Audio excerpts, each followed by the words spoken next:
used to have a theory about photographing. It was a sense of getting in between two actions, or in between action and repose. I don't mean to make a big deal of it. It was just like an expression I didn't see or wouldn't have seen. One of the excitements of strobe at one time was that you were essentially blind at the moment you took the picture. I mean, it alters light enormously and reveals things you don't see. In fact, that's what made me really sick of it. I began to miss light like it really is. And now I'm trying to get back to some kind of obscurity, where at least there's normal obscurity. Lately, I've been struck with how I really love what you can't see in a photograph. An actual physical darkness. It's very thrilling for me to see darkness again.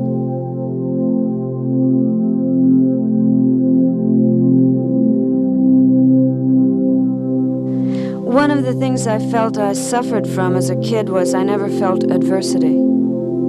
I was confirmed in a sense of unreality, which I could only feel as unreality. And that sense of being immune was, ludicrous as it seems, a painful one.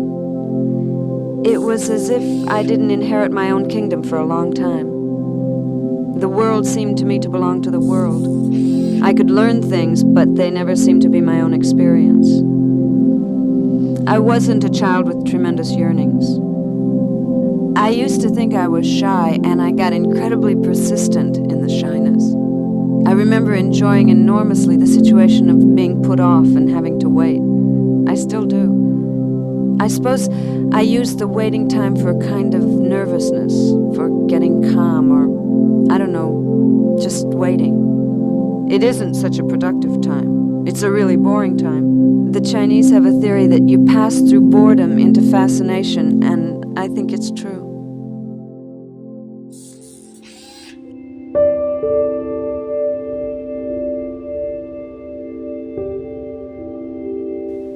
There are always two things that happen. One is recognition, and the other is that it's totally peculiar.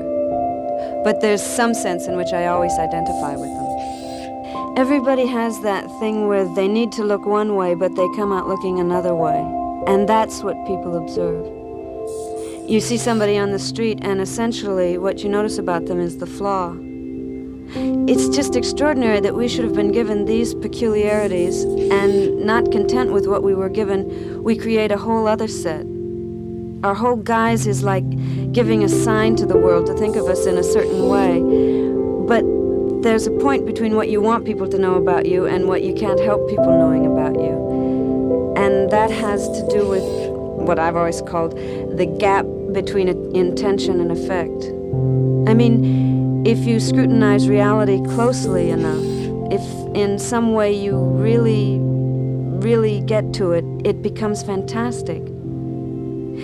You know, it really is totally fantastic that we look like this, and you sometimes see that very clearly in a photograph. Something is ironic in the world, and it has to do with the fact that what you intend never comes out like you intend it. What I'm trying to describe is that it's impossible to get out of your skin into somebody else's, and that's what all this is a little bit about. That somebody else's tragedy is not the same as your own.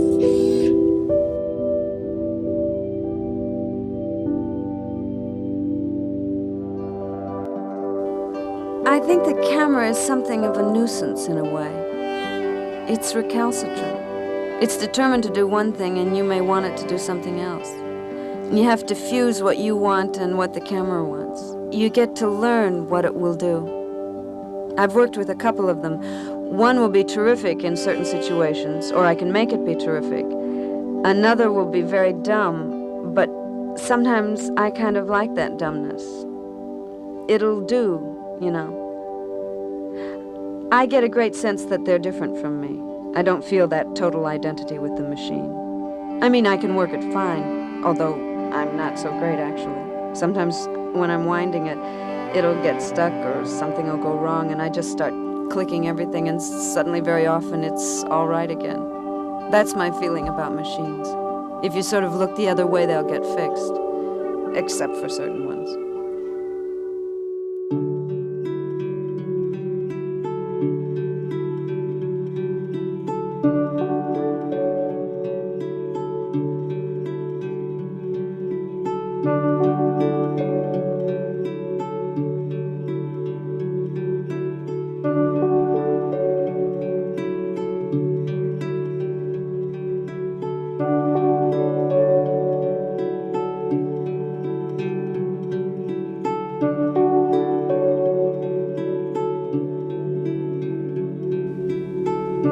invention is mostly this kind of subtle, inevitable thing. People get closer to the beauty of their invention. They get narrower and more particular in it. Invention has a lot to do with a certain kind of light some people have, and with the print quality and the choice of subject. It's a million choices you make. It's luck, in a sense, or even ill luck. Some people hate a kind of complexity. Others only want that complexity. But none of that is really intentional. I mean, it comes from your nature, your identity. We've all got an identity. You can't avoid it. It's what's left when you take everything else away. I suppose a lot of these observations are bound to be after the fact. I mean, there's nothing you can do to yourself to get yourself to work. You can't make yourself work by putting up something beautiful on the wall, or by knowing yourself. Very often, knowing yourself isn't really going to lead you anywhere. Sometimes it's going to leave you kind of blank. Like, here I am, there's a me, I've got a history, I've got things that are mysterious to me in the world, and I've got things that bug me in the world. But there are moments when all of that doesn't seem to avail.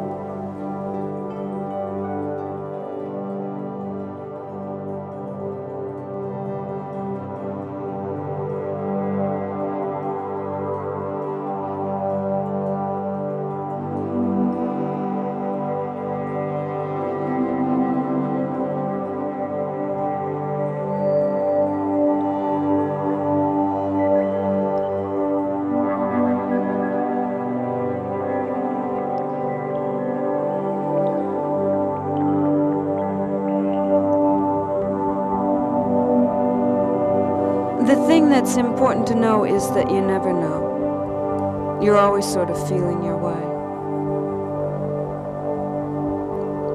One thing that struck me very early is that you don't put into a photograph what's going to come out, or vice versa. What comes out is not what you put in.